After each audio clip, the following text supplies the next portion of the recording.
Look, Elon, if you don't delete those ex-posts, I'll have no choice but to label you a far-right thug. That's not too bad. I was expecting worse. Wait, what? Yeah, I mean, it kind of makes me sound badass. Elon the far-right thug. Yeah, I kind of like it, to be honest. What do you mean? Being called a far-right thug is possibly the worst thing you can be called in this day and age. Yeah, whatever you say. Right, fine. I'll ban X in the UK then. You know, VPNs exist, right? No, what in the far-right wizardry is that? Never mind. Elon Musk, the world's most unpredictable billionaire, just humiliated Prime Minister Keir Starmer. In front of millions, what began as a routine tech summit spiraled into a global political spectacle. Cameras rolling, eyes watching, no spin, no escape. Starmer, once praised for his calm control, stood frozen as Musk exposed what he called the greatest betrayal of British sovereignty in modern history. Gasps echoed across the room, phones lit up like fireworks, and within minutes, Westminster was in meltdown. Cabinet ministers walked out, civil servants leaked documents, the pound nosedived, and for the first time since the Second World War, a sitting British government teetered on the edge of collapse. Not by a vote, not by a scandal, but by a live ambush broadcast to the world. It began with handshakes and staged smiles, the Prime Minister flanked by advisers standing tall on a brightly lit stage in central London. The occasion, a global AI summit hosted by the UK, the guest of honour, Elon Musk, the man who's built rockets to Mars, taken over Twitter and declared open war on political correctness. Musk wasn't there for diplomacy, he came with one goal: truth. And in just 7 words, he detonated the illusion of stability. Is Britain even sovereign anymore, Prime Minister? The audience went silent, Starmer blinked, cameras zoomed. It wasn't a question, it was a charge, a direct accusation. Musk had come armed with files, quotes, leaks. In his hands, a stack of printed emails, contracts and policy drafts, all bearing the same pattern: foreign influence, tech censorship, quiet deals with Silicon Valley giants, and most damning of all, a hidden framework allegedly signed between Starmer's cabinet and a group of unelected EU-linked regulators to quietly reintroduce digital surveillance laws that had been scrapped after Brexit. Musk turned to the crowd, then to Starmer. "You speak of democracy," he said, "but you signed away British digital freedom without a single vote." The words echoed like gunshots. Starmer's face drained of colour. Social media ignited. Within 5 minutes, hashtags like hashtag digital treason, hashtag Musk v Starmer and hashtag Downing Street leaks trended worldwide. Behind the stage, chaos erupted. Security scrambled. Aides whispered furiously. But Musk wasn't finished. He leaned forward, voice rising. "You talk about AI safety. But who really controls the algorithms now? Not Parliament, not the people, not Britain." He held up one final document stamped with the crest of the Cabinet Office that allegedly confirmed real-time content suppression agreements with US-based tech firms. The room was no longer an audience, it was a jury. And in that moment, Britain's Prime Minister stood accused not by Parliament, but by the world. For a few seconds, the silence was unbearable. Then, like a fuse, it all ignited. A low-ranking aide was caught on a hot mic, swearing in disbelief. A veteran member of Parliament stormed out of the venue. And across the UK, thousands of people tuned in, mid-sentence, jaws dropping as the Prime Minister of Great Britain was stripped of credibility. Not by his opposition, but by a man who owns rockets and algorithms. That night, the damage deepened. A leak emerged, emails showing months of coordination between Starmer's advisors and foreign tech liaisons, with chilling phrases like plausible deniability and enforceable moderation strategy. The language was cold, bureaucratic, calculated, but the meaning was clear. British voices were being silently curated, filtered, and in some cases deleted under foreign pressure. By midnight, resignation letters were flying in. The Home Secretary distanced herself. The Defence Minister called for a review, and one brave junior MP broke the silence on live radio. If these documents are real, this is worse than Watergate. Every hour brought new revelations, whistleblowers, archived drafts. names, dates, approvals. It was no longer Musk versus Starmer. It was the people versus the system. But while the public fumed and Parliament trembled, the palace watched in silence. No official statement, no appearance, not even a whisper. Yet behind the gates of Windsor, a constitutional crisis was brewing. If a Prime Minister had knowingly bypassed Parliament to let foreign interests shape British law, that wasn't just political failure. It was treason against the Crown, and the one figure who could invoke that ancient authority was watching. The next morning, Buckingham Palace's official account posted a cryptic photo, the King standing alone, eyes steely beside an unopened red dispatch box. No caption, no words, just one symbol. The country erupted with speculation. Was it a warning, a rebuke, a preparation? No one knew. But the silence was louder than any speech. Meanwhile, Musk doubled down. He released a 2-hour podcast exposing more files. He accused specific ministers of collusion. What followed over the next 24 hours wasn't politics, it was survival. Britain's governing machine, usually so tightly scripted and relentlessly disciplined, began to split at the seams, live, chaotic and irreversibly public. What began as a public dressing down had now evolved into a statewide reckoning. Secret texts between ministers and tech giants were surfacing. Parliamentarians from both sides were demanding answers, not in polite memos, but in fiery late-night broadcasts, accusing the Prime Minister not only of recklessness, but of treachery. There were no more party lines, no more safe hands. Starmer was now the face of what many were calling the soft coup of modern Britain. A leader who, behind closed doors, had signed away the soul of the nation's democracy in exchange for algorithmic compliance and international approval. The press, often docile, tamed by decades of access politics, erupted. The Telegraph called it a betrayal in plain sight. The Guardian, normally sympathetic, demanded a full inquiry. Even the long accused of neutrality theatre broadcast an emergency special titled The Prime Minister, the Billionaire and the Shadow Treaty. Across every news channel, voices once calm were now shaking. Anchor after anchor repeated the same chilling refrain. Why were these deals hidden? Then came the polls. Instant, brutal and historic. Overnight, Labour's support collapsed by 19 points. The Tories, still wounded from their own scandals, surged on the promise of a confidence vote. Reform UK gained traction with a single phrase. We warned you. But it wasn't just party politics being rewritten. It was trust in government, in law, in the very idea of representation. In every pub, on every high street, from London to Leeds, the people asked the same question. If foreign billionaires control our speech, if unelected bodies shape our laws, what's the point of Parliament at all?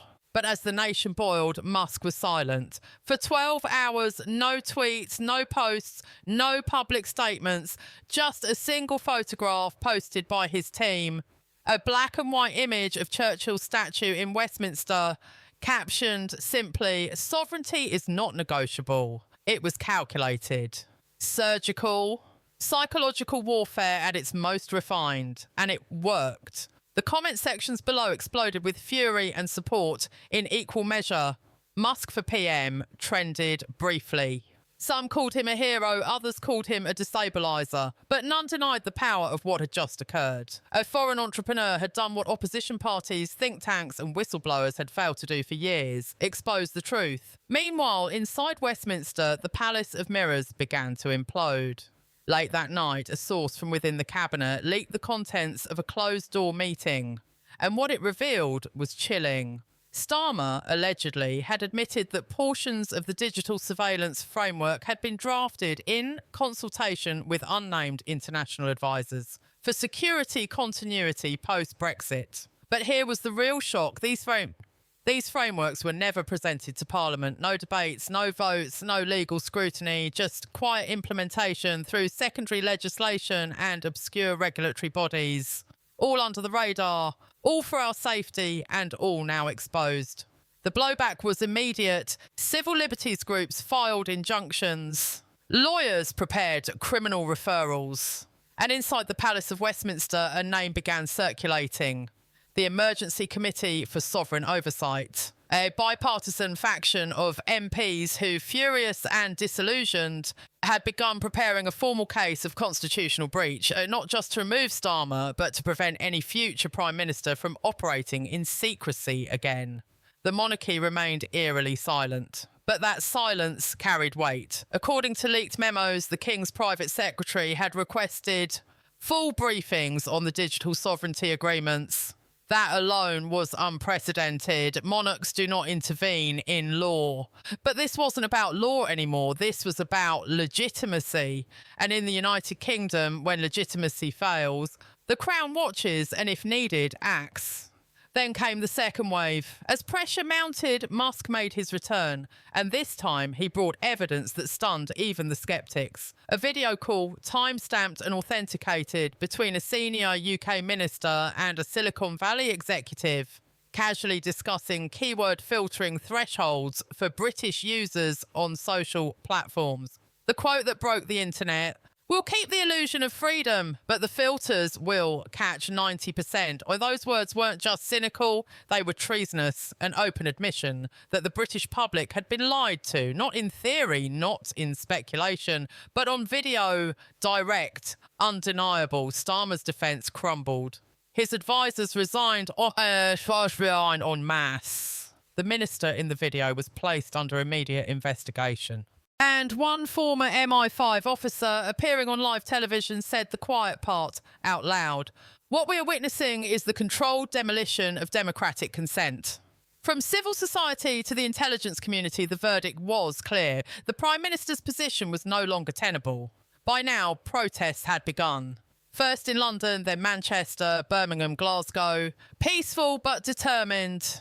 Thousands marching with signs reading, "Reclaim Britain" and "No law without votes." It wasn't a left-wing movement. It wasn't right-wing either. It was a moral revolt, a national awakening to the slow, silent theft of democracy. Speakers read aloud passages from the Magna Carta. Others quoted Churchill. And on one banner, the words glowed under streetlight.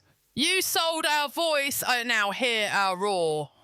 In response, Starmer addressed the nation, but it backfired. His voice, usually calm and measured, now sounded brittle, rehearsed, empty. He denied wrongdoing, claimed the documents were misinterpreted, and accused Musk of spreading chaos.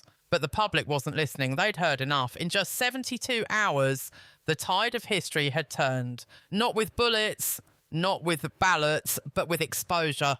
With a microphone and with a single moment of truth that cracked the system open. Yet even as Starmer struggled to survive politically, questions deeper than party loyalty began to emerge. Who knew what and when? Were previous governments involved? Had this erosion begun years ago, hidden beneath layers of bureaucracy and distraction? And perhaps most dangerously of all, who still held the kill switch? Because if Britain's digital infrastructure had been compromised at this scale, then someone somewhere still had the keys. And they weren't elected, they weren't British, and they weren't bound by any oath to the people. Parliament was now a pressure cooker. Demands for a vote of no confidence were reaching a fever pitch. Rumours swirled that the King's private counsel had quietly met with constitutional experts. One insider described it as a storm gathering over the very idea of elected power. If the monarchy declared Starmer's government illegitimate, the UK would enter a political chapter unseen since the abdication crisis. But unlike that scandal, this time, it wasn't about scandal or personal morality. It was about the soul of Britain's laws. As London braced for another night of protests, another leak hit the press. A draft memo outlining emergency powers to combat foreign information warfare.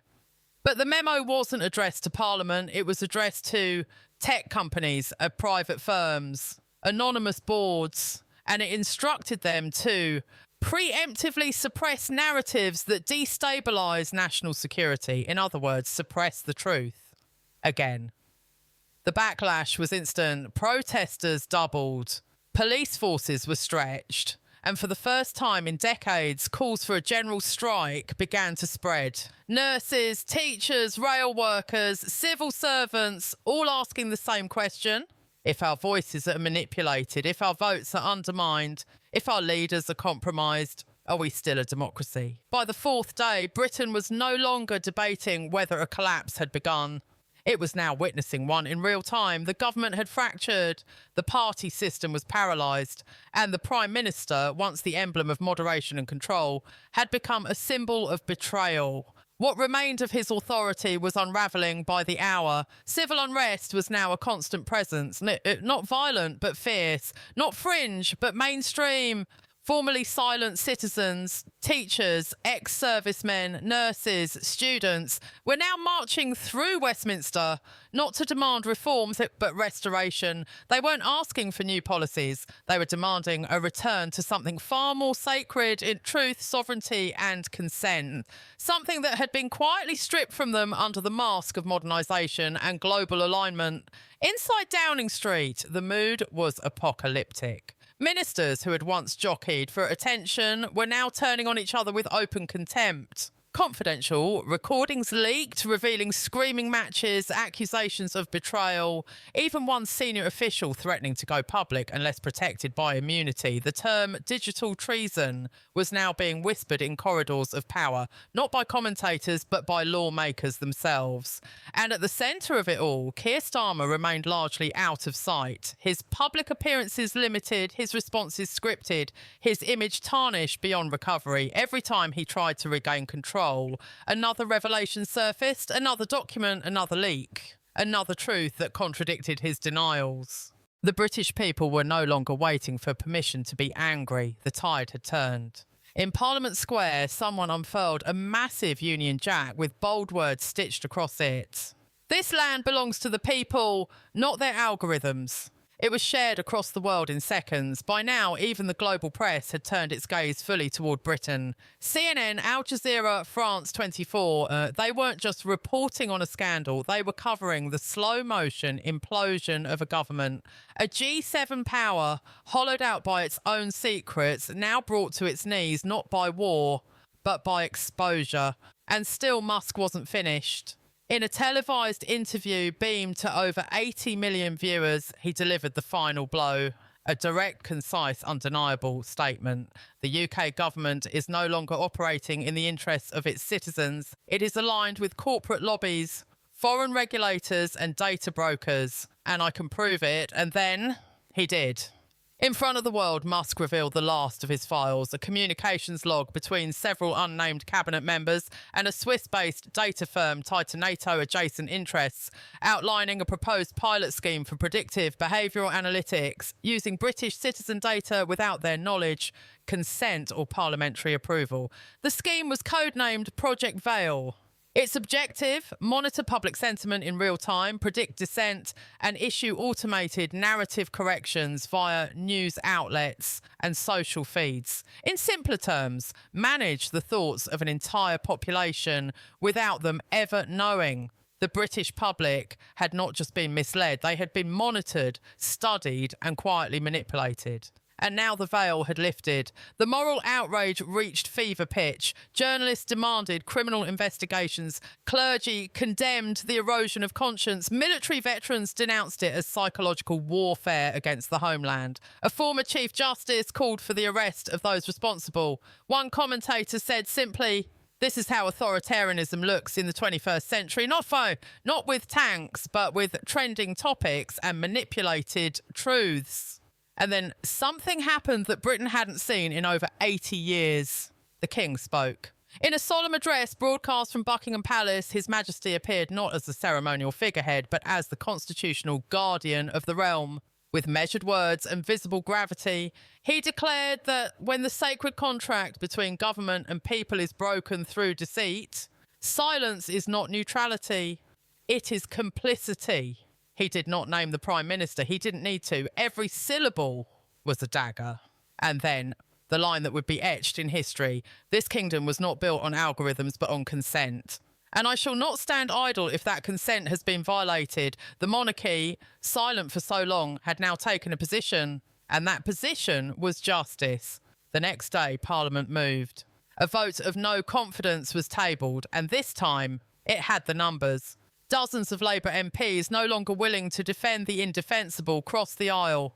Tory leadership, smelling blood and redemption, united around a rare motion, the preservation of national integrity. As the vote loomed, Starmer made one final plea behind closed doors, but it was too late. His allies were gone. His narrative collapsed. The numbers were overwhelming. He had lost. Keir Starmer officially became the first sitting Prime Minister in modern British history to be ousted, not by an election, not by war, not by scandal, but by truth. Relentless, undeniable and public. But as the curtain fell on his premiership, another curtain was rising. On something far greater, far more dangerous and far more uncertain. Because the fall of Starmer wasn't just the fall of one man, it was the exposure of an entire system built on secrecy, soft power and managed perception. A system that had turned the very tools of freedom, the internet, the media, technology, into invisible chains. And now that the people could see the chain, they wanted answers. In the aftermath, tribunals were launched. Independent panels began reviewing every law passed in the last 5 years involving digital compliance. Arrests followed. Resignations turned into confessions. But the deeper they dug, the darker it became. It wasn't just Starmer's government. It stretched back years. Different parties, different ministers, same pattern, same cover-up, and always the same victims, the people who were never told the truth. Britain had been governed not by elected visionaries, but by frightened managers working in tandem with foreign technocrats, terrified of rebellion, addicted to control. And now that era was over. But with it came a terrifying question. If everything they thought was true had been manipulated, then what could they trust now? The media, the law, the opposition, the very idea of democracy.